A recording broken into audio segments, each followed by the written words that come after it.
In front of me is Samsung Galaxy S24 Plus, and today I would like to show you how you can switch on or off app notifications.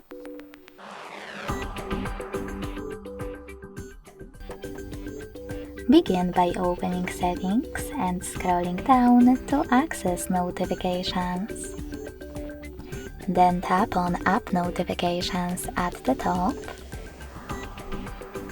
and select All at the top on the left. Then click on the best option for you. I will go with Most Frequent. When finished, to block app notifications, click on blue switcher next to one of your apps. You can switch them back on by hitting the same now gray switcher. If you want to, you can also tap on one of your apps available on the left, and then manage all notifications from here. Thanks so much for watching. If you enjoyed this video, don't forget to leave a like, comment and subscribe. Bye!